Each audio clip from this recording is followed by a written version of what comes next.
Welcome to today's episode. Have you ever felt like the world has grown darker, with less space for open discussion? Today, we dive into the rise of Freedom Wave Radio, a movement that's shaking up the status quo. Dr.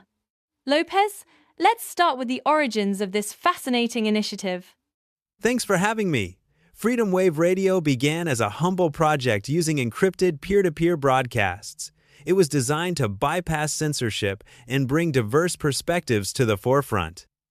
Imagine tuning into a frequency that breaks through all the noise. This is exactly what they've achieved.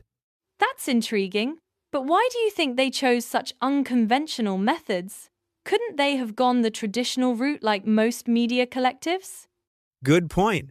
Traditional platforms are often controlled by algorithms that suppress independent voices. By decentralizing, they've created an ecosystem where listeners can find unfiltered content. The team even said, "We aren't here to tell people what to think, but to remind them they can think." It's a radical departure from mainstream narratives. Now, let's talk about the Soldiers of Light, the people behind this movement.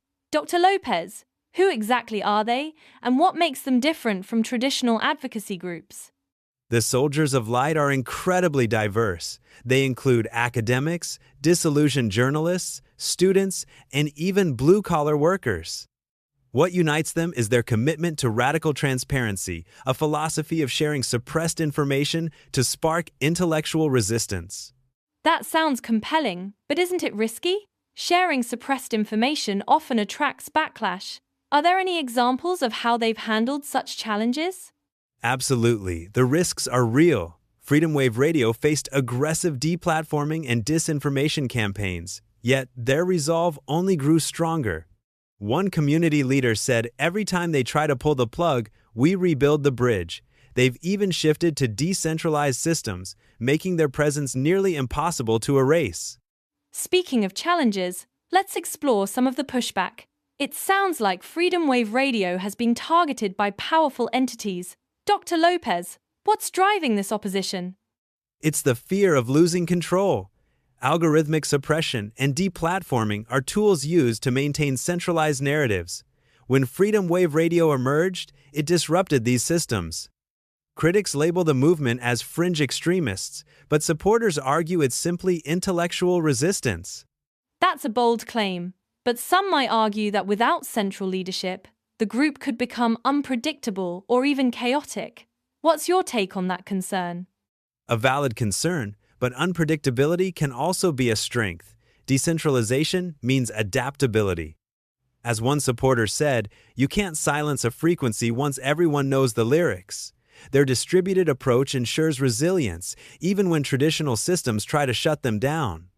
Let's look ahead. Dr. Lopez, as the global climate grows more turbulent, what's next for Freedom Wave Radio and the Soldiers of Light? The movement's influence is expanding rapidly. While critics worry about their unpredictability, supporters see a growing demand for authentic, unfiltered connection. They're tapping into a cultural shift that prioritizes decentralization over top-down control. Interesting.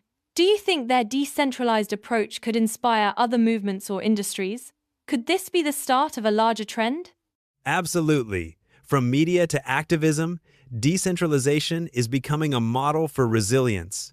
Freedom Wave Radio shows that when people unite without centralized control, they can create powerful waves of change. It's a blueprint for future movements aiming to challenge monopolized narratives. All right, that's all for this episode. Thanks for joining us, Dr. Lopez, and thank you to our listeners. Keep questioning, stay curious, and as the Soldiers of Light say, stay awake. Catch you next time. Bye-bye.